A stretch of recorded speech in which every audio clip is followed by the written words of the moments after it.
आप देख रहे हैं स्क्रीन पर, the physicians high and only mission is to restore the sick to health to cure as it is termed. बहुत important शब्द है फिजिशियन, इसमें इंपॉर्टेंट वर्ड है। मिशन उसका उद्देश्य है और वह उद्देश्य का तात्पर्य है सिक टू हेल्थ और क्योर, एज और सबसे लास्ट में है एज इट इज टर्न्ड। मैं इस विषय को आपके सामने में इसलिए रख रहा हूँ क्योंकि फिजिशियन होने का जो फीलिंग है यह हम लोगों के अंदर में कैसे आता है। हम फिजिशियन हैं, इसका फीलिंग्स होना चाहिए और कैसे हो सकता है, कैसे अगर फीलिंग्स होने के बाद हमको हमारे अंदर में क्या क्या बातें होनी चाहिए जिससे कि हम अपने आप को फिजिशियंस कह सकें। देखिए, हम लोग सभी कोई जब जन्म लेते हैं तो सभी कोई एक मनुष्य होते हैं और मनुष्य होने के नाते हम लोग के अंदर में जो सबसे बड़ी खासियत है ज्ञान को अर्जन करना और उसके कारण फिर अपने जीविका को चलाना। लेकिन जीविका को चलाने का दो उद्देश्य हो जाता है, एक अपना भरण पोषण करना और दूसरा होता है समाज की सेवा करना। तो जो लोग मदद करने के ख्याल से, लोगों को मदद करने के ख्याल से जो सेवा करने के लिए जाते हैं, वह आप एक दूसरा तरह का व्यक्तित्व हो जाता है। और जो स्वयं को मदद करने के लिए से अपना ज्ञान अर्जन करते हैं, दोनों के बीच में एक डिस्टिंक्शन हो जाता है। तो स्वयं और दूसरों के बीच में जो दूरी बनी हुई है, यह दूरी जो है सो हम लोगों को उन लोगों से अलग करता है जो केवल अपनी बातें देखते हैं और जो लोग संसार की बातों को देखते हैं। एक चिकित्सक, एक फिजिशियन, ये शब्द जो है सो बहुत ही सात्विक शब्द है क्योंकि फिजिशियंस का अर्थ फिजिक्स वर्ड से आया है और फिजिक्स वर्ड का मतलब होता है फिजिशियंस का फिजिक्स का मतलब होता है एक भूगोल, एक भौतिकता का सारा ज्ञान होना, है ना। इस संसार में जो हो रहा है उन सभी का ज्ञान हो जाना, और ज्ञान हो जाता है तो उसके अंदर में एक परिवर्तन आता है। मैं एक छोटा सा एग्जाम्पल से आपको एक आदमी के अंदर में कैसे बदलाव आता है, ये मैं एक छोटी सी कहानी से मैं आपको बताना चाहूँगा। आप सभी कोई रेशम के कीड़े को देखे होंगे। रेंगने वाला रेशम का कीड़ा होता है। वह रेंगते रेंगते जब वह अंडे से निकलता है तो रेंगता है और रेंगना शुरू करता है और उसका एक ही काम होता है कि खाना, एक ही उद्देश्य होता है खाना, है ना। जन्म लेने के साथ में ही वह रेशम का कीड़ा खाना खाना शुरू कर देता है, केवल खाता जाता है, खाता जाता है, खाता जाता है। और खाते खाते वह इतना, जब उसके खाना पूरा हो जाता है तब उसके अंदर में एक एहसास होता है कि अब बहुत हो गया। उसे अब एक कोने में जा कर के, एक छोटे से जगह पर, अंधेरे जगह में जा कर के वह शांत बैठ जाता है और शांत बनाए रखने के लिए अपने चारों ओर एक लार से लपेट लेता है जो कि बाद में रेशम बनता है। तो उस जो जिसमें लपेट लेता है उसको कोकून बोला जाता है, यानी कि एक तपस्या का अवस्था में चला जाता है। और कुछ समय के बाद में यह रेशम का कीड़ा, जो कीड़ा था रेंगने वाला, इसके जीवन में एक बहुत बड़ा बदलाव आता है। और जब यह कोकून से बाहर निकलता है तो इसके ऊपर में पंख लगे होते हैं, आकाश में उड़ सकता है, यह सारा संसार को देख सकता है। इसको कहते हैं transformation of life, from caterpillar to the butterfly, from caterpillar to the butterfly, है ना। ये बहुत महत्वपूर्ण विषय होगा, कैटरपिलर टू बटरफ्लाई। कैटरपिलर आप सभी जानते होंगे, जो कि रेंगने वाला रेशम का कीड़ा है। बटरफ्लाई आकाश में उड़ने वाला तितली है। तो कहाँ एक बटरफ्लाई और कहाँ एक तितली, दोनों में कंपैरिजन, लेकिन एक चीज जो है सो दोनों को जोड़ा है, वह ज्ञान, मेडिटेशंस, चिंतन करने की प्रवृत्ति। तो एक फिजिशियन जो होता है उसके अंदर में चिंतन करने की प्रवृत्ति होती है, और चिंतन करने से उसे यह पता चलता है कि क्या सही और गलत है। So physicians are those persons who can distinguish between right and the wrong, who have get the ability, उसको एबिलिटी हो जाता है कि क्या सही और क्या गलत है, ठीक है ना, क्या सही और क्या गलत है। और जब आपके पास में क्या सही और क्या गलत का बोध हो जाता है तो आपके पास में एक ही चीज होता है कि हम सही चीज को अपनाएं। और जब सही चीज को अपनाने की बात आती है, सही रास्ता को अपनाने की बात आती है, तो उसको हम लोग मिशन कहते हैं। और जब मिशन आपको एक उद्देश्य को लेकर के चलते हैं तो वह आपके जीवन समर्पित हो जाता है, समर्पित हो जाता है, डेडिकेटेड हो जाता है, और आप उसके पीछे में लग जाते हैं, है ना। वहाँ पर यह नहीं होता है कि मुझे क्या मिलेगा, वहाँ पर यह भाव होता है कि हमें संसार को क्या देना है। जब देने की बात आती है तो हमें खुद ब खुद हर एक देने का एक एक्शन का रिएक्शन होता है, यानी कि जब आप देते हो तो आपको मिलता है ना। आपको सोचने का जरूरत नहीं पड़ता है कि भगवान आपको क्या देगा, आपको कितने पैसे आएंगे। एक बहुत बड़ा ये दायित्व हम लोग लेकर के जब यह फॉल्म को पढ़ते हैं तो बहुत बड़ा दायित्व को लेकर के हम लोग ये पढ़ते हैं। और इसी को डॉक्टर हैनीमैन ने अपने पहले फॉल्म के रूप में आपके सामने में रखा, as it is term.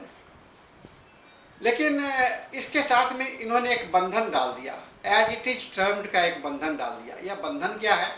His mission is not however to construct so called system by interweaving speculations and hypotheses concerning the internal essential nature of the vital process and the mode in which disease originate in the invisible interior of the organ।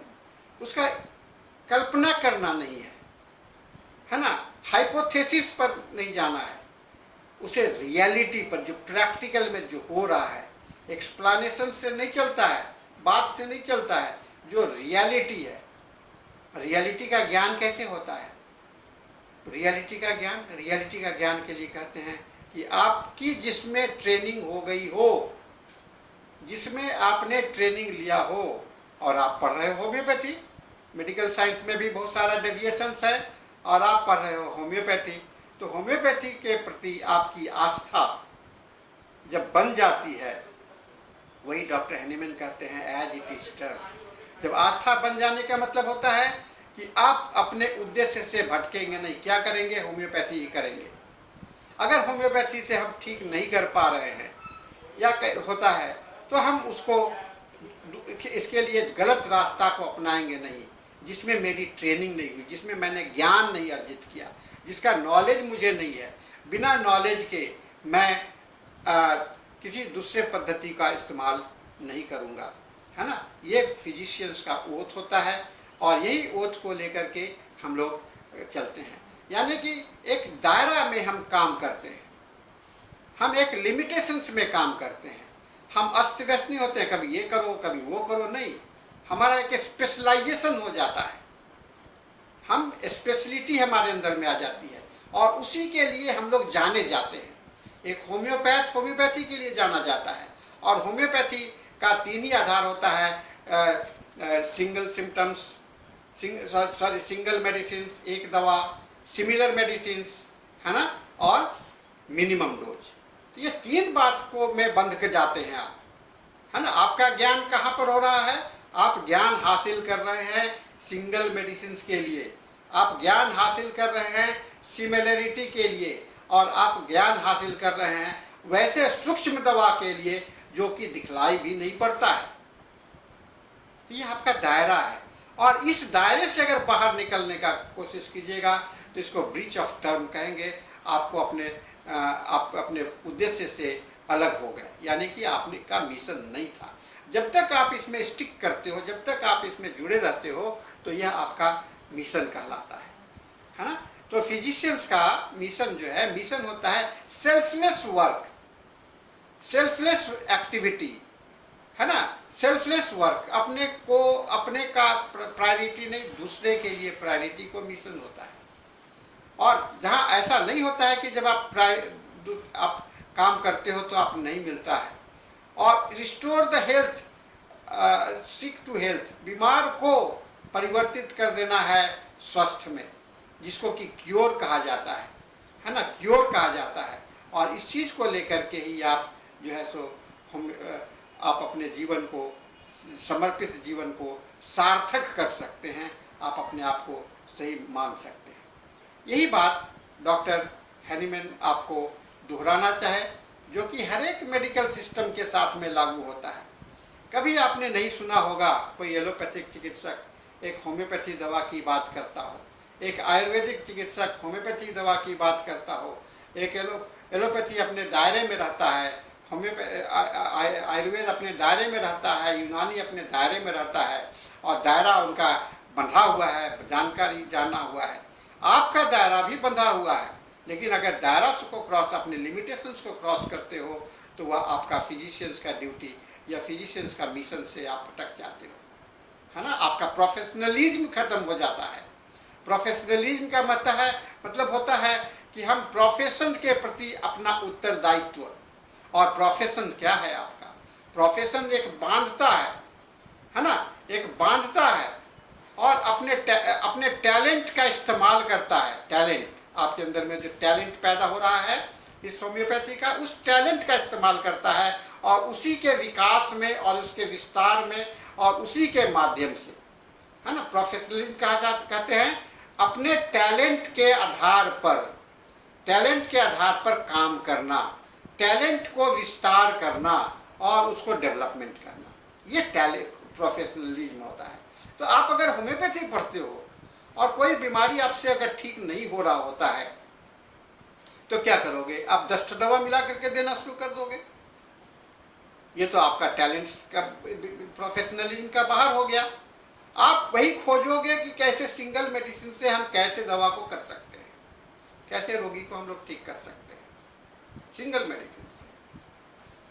अगर ये आपको गलत लगता है कि single medicine से नहीं ठीक हो सकता है, तो आपने होम्योपैथी पढ़ा क्यों? आपको पढ़ने की क्या आवश्यकता थी? क्यों आप होम्योपैथी के अंदर में आए, है ना? केवल पेट भरने के लिए अगर आए तो आपने मिशन नहीं रह गया, है ना। केवल आपको नौकरी मिल जाएगा इसके लिए आए तो नहीं मिल जाएगा। ये होम्योपैथी, कोई भी मेडिकल सिस्टम का ये उद्देश्य नहीं होता है कि आप खाली ड्यूटी करने के लिए आते हैं। This is not a duty.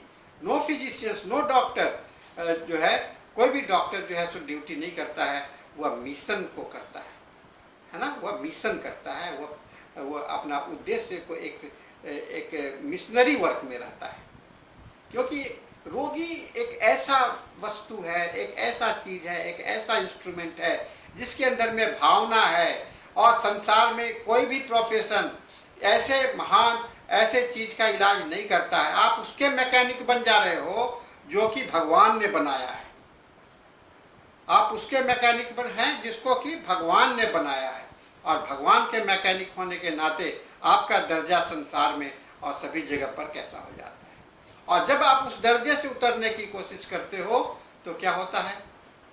आपको कंज्यूमर फोरम में आ जाते हो, आपके ऊपर में आरोप लगने शुरू हो जाते हैं। आप सोचो, भगवान पर कभी कोई आरोप लगता है क्या? तो भगवान के दूत पर क्यों आरोप लगेगा? भगवान पर जब आरोप नहीं लगता है तो हम भगवान के दूत पर क्यों आरोप लगेगा? नहीं लगना चाहिए ना। तो आप अपने व्यवसाय, अपने कर्म से, अपने व्यवहार से अगर आपको दोष, आपके ऊपर में दोष लगता है, तो स्वाभाविक है कि आपके ऊपर में कंज्यूमर प्रोटेक्शन का लगेगा। हालांकि अभी नया रिसेंट डेवलपमेंट हुआ है कि कंज्यूमर प्रोटेक्शन से आपको बाहर कर दिया गया है, यानी कि आप पर कंज्यूमर प्रोटेक्शन एक्ट लागू नहीं होता है। लोगों ने फिर आपको मौका दिया है, इस मौके को के लिए आपको होम्योपैथी पढ़ रहे हो तो होम्योपैथी ही करना पड़ेगा, है ना। और जितना ज्ञान इसमें बढ़ा सकते हो, जितना इसमें आप डेवलप कर सकते हो उसको करो, है ना। और इससे भटकने की बात नहीं कर सकते। कहते हैं who called him physician should at length cease to deceive suffering mankind with mere talk and begin now instead for one to act, and this is really help and to cure। ताकि केवल बात करने से रोगी थोड़ी ठीक हो जाता है। बात करने से रोगी नहीं ठीक होता है, बात करने से नहीं होता है, काम करने से होता है, कल्पना करने से नहीं होता है, रियलिटी में होता है। अच्छा ये नहीं ठीक हो रहा, चलो ये दवाई दे दो। अरे ये तो कल्पना है। ये नहीं ठीक हो रहा, चलो ये 400 दवाई दे दो। ये नहीं ठीक हो रहा, अरे तो आप करे क्या, आप पढ़े क्या? रोगी तो ये काम अपने खुद कर सकता था, वो बाजार में जाकर के दवा खरीद लेता है। और आज सरकार भी कर दिया है कि ओवर द काउंटर मेडिसिन है ना। ओवर द काउंटर मेडिसिन का मतलब काउंटर पर जाकर के दवा खरीदो और आप अपना इलाज कर लो। ये तो व्यवस्था है। और इस व्यवस्था में आप तब फिर आपके पास में आने का रोगी का क्या काम है? रोगी तभी जाता है डॉक्टर के पास में जब अपने आप को लाचार महसूस करता है। और जब उस लाचारी का फायदा अगर आप उठाते हो तो इससे बड़ा दुष्कर्म या पाप और कुछ भी नहीं हो सकता। किसी भी व्यक्ति के लाचारी का फायदा उठाते हो, और रोगी के जैसा जो लाचार व्यक्ति होता है उसका वह तो एक बहुत ही क्रिमिनल एक्ट के जैसा हो जाता है। तो स्टूडेंट्स, इस मैसेज को, इस फिजिशियन को जो वर्ड आपने कल पूछा था, जानने का कोशिश किया था, इसके पीछे में कितना बड़ा रिस्पॉन्सिबिलिटी शामिल है इसका एहसास करो। कितना बड़ा है ना, कितना बड़ा इसके अंदर में रिस्पॉन्सिबिलिटी, कितना बड़ा दायित्व है, और आपके अंदर में कितनी बड़ी शक्ति होनी चाहिए, और कितना बड़ा डिटर्मिनेशन होना चाहिए, कितना आपके अंदर में एक कहते हैं परसिवरेंस होना चाहिए।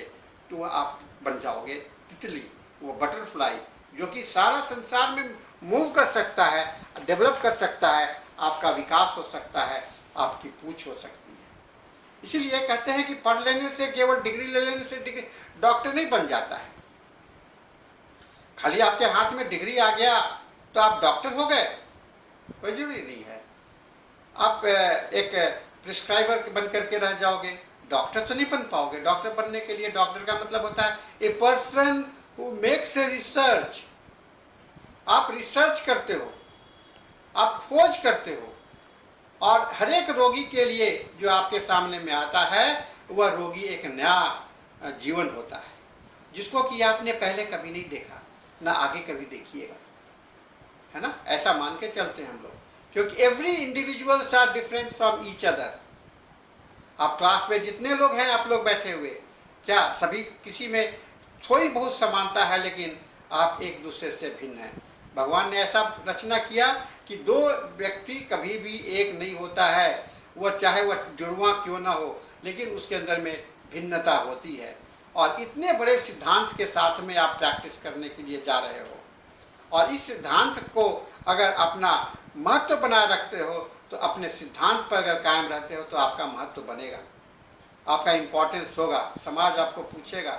लेकिन अगर बैगन का डगरी का बैगन बनना चाहते हो, कभी इधर कभी उधर, तो कभी आपको जी तो लोगे, जीना तो हो जाता है। जीना बहुत आसान काम है आज के समय में, क्योंकि एक भिखमंगे भी जीते हैं, रोड किनारे बैठ करके जन्म लेते नहीं, मर जाते हैं, उसी तरह से जवान होते हैं, उसी तरह से बूढ़े होते हैं, और उसी तरह से मर जाते हैं, लेकिन जी लेते हैं। तो उस तरह के जीना और एक फिजिशियन का मिशन लेकर के जीना, दोनों में फर्क है। कहा कि you are a physician and you are here for to serve the people. Your mission is to restore the sick, remove the problem of the others, solve the problems. आप प्रॉब्लम सॉल्विंग पर्सन है। उस अज्ञानी लोगों का जो अपने नहीं solve कर सकते हैं, जो आपके पास में मदद लेने के लिए आया है, उनके प्रॉब्लम को आप सॉल्व कर रहे हो, है ना, उनके प्रॉब्लम को सॉल्व कर रहे हो। ये बहुत बड़ी बात होती है। और इस चीज को अगर आपके दिमाग में आ जाता है तो कहता है कि फिजिशियंस हाई एंड ओनली, सबसे ऊंचा और केवल एकमात्र, सबसे ऊंचा और एकमात्र वह मिशन बन जाता है आपको रोग को क्योर करने के लिए, सिक को करने। और कैसे? होम्योपैथी तरीका से। मैं एज इट इज टर्म को कहता हूं, जिसमें आपकी पढ़ाई हुई है, जिसमें आपकी पढ़ाई हुई है, और जिसमें आपकी पढ़ाई नहीं हुई है उस पर हाथ लगाने का जरूरत नहीं है। वह एक्सपेरिमेंट का विषय हो जाएगा। 5 साल पढ़ रहे हैं आप, 5 साल पढ़ाई होगी, 5 साल के बाद में आपको एक डिग्री मिल जाएगा, और 5 साल के बाद में आप कहोगे कि मेरा होम्योपैथी दवाई काम नहीं करता है। ऐसा कहोगे? तो फिर ये 5 साल आपके माता पिता ने आप पर इतने पैसे खर्च किए बेकार का सर्टिफिकेट का कागज का टुकड़ा लेने के लिए केवल? ऐसा नहीं होता है। कागज का टुकड़ा लेने के लिए हम लोग पैदा नहीं हुए हैं, कागज का टुकड़ा लेने के लिए हम लोग पढ़ाई नहीं करते हैं। सर्टिफिकेट का महत्व घटता जा रहा है आज के समय में। अभी देखिए सारे संसार में सर्टिफिकेट का वैल्यू नहीं, उसके स्किल का वैल्यू होता है। स्किल मतलब आपके अंदर में क्षमता है तो हम रखेंगे, नहीं क्षमता है तो नहीं रखेंगे। क्षमता का महत्व बात आ जाता है ना, आपकी कैपेसिटी की बात आ जाती है। और यह कैपेसिटी कागज में से नहीं होता है ना। वो कागज का जामा पहन लीजिएगा तो आपका कुछ देर के लिए तो दिखलाई डॉक्टर जैसा दिखलाई पड़िएगा, लेकिन बाद में लोग जब पहचान जाएंगे तो लोग क्या कहेंगे, वो रंगा सियार था, है ना। रंगा सियार का कहानी तो समझते हैं ना, जो अपने आप को शेर का खाल पहन करके वो रंग अति अपने को बदल भर। So don't be like that and be the physicians and we try to understand this astonishing character of the homeopath, of the physician. ठीक है ना। तो ये चीज़ हमारे लिए आज का हम लोगों ने इस लेक्चर के माध्यम से आपको फिजिशियंस का अर्थ समझाने का मैं कोशिश किया हूँ और मैं इस कार्यक्रम को आगे जारी रखूँगा। आपके साथ में मेरा लेक्चर्स बना रहेगा। हमको कहा गया है कि मैं एक लेक्चर्स मेरे आपके साथ में जारी रहेगा, ठीक है ना। सो नाउ आप कुछ सवाल आपको अगर कुछ हो तो आप पूछ सकते हैं। आज के लेक्चर पर कोई सवाल है? कल किसने ये फिजिशियन की बात की थी? कल किसने फिजिशियन की बात की थी?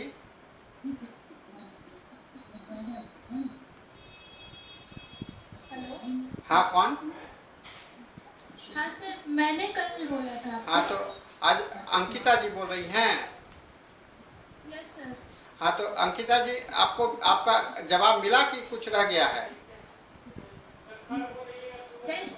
आज आपके कल के सवाल का जवाब आज 5 साल अगर किसी चीज पे दे रहे हैं, क्या कह रहे हैं सर वही बता रहे हैं कि अगर कोई पर्सन आप डेडिकेटेड होकर किसी स्टडी पे अगर आप 5 साल देते हैं तो एंड में ये कहना सही नहीं होगा कि होम्योपैथी वर्क नहीं करता है। आपको पढ़ना होगा सही से, क्योंकि ये होम्योपैथी जब खोजा गया तब वो वर्क करता है, तभी ना इसका इवोल्यूशन हो, क्योंकि पहले तो था नहीं। हाँ। तो हनीमैन सर ये कुछ इफेक्ट देखे तभी इसको लाए अपने लाइफ में और फिर उसके बाद उसको अपना करके ये पैथी का वो किया सर। तो यही चीज प्रोसेस हम लोग को खुद से करना होगा, कॉन्फिडेंस बिल्ड कि ये वर्क करता है और इसके लिए पढ़ना होगा। समझ क्या सर? जी। और एक चीज और है, मैं आपको इसमें और आपकी बातों में ये जोड़ना चाहूंगा, जो जहाँ चाह होती है वहाँ राह होता है। जो पढ़ना चाहता है उसको गुरु मिल जाता है। आपको एकलव्य की कहानी मालूम है ना? द्रोणाचार्य ने मना कर दिया कि नहीं, मैं तुम्हें नहीं सिखाऊंगा, लेकिन उसमें साधना अपने बल के प्रति वह अर्जुन से भी ज्यादा ज्ञान हासिल कर लिया था, ठीक है ना। तो आप सभी में, हर एक इंडिविजुअल, आप जितने क्लास में बच्चे हैं सब में उतनी कैपेसिटी है, केवल एक थोड़ी सी इच्छा चाहिए। सर जानते हैं इसमें थोड़ा सा प्रॉब्लम ये आता है, जैसे कोई भी, जैसे हम लोग को सेमिनार में भी अगर ये जाया जाता था फर्स्ट या सेकंड ईयर में, तो उसमें क्या होता था, अगर कोई अपने केसेस के बारे में बता रहा है कि फॉर एग्जांपल कि आर्सेनिक 30 या आर्सेनिक 200 एक डोज देने पे या फिर रिपीटेड डोज देने पे वो ठीक हुआ केस, तो हम लोगों के साथ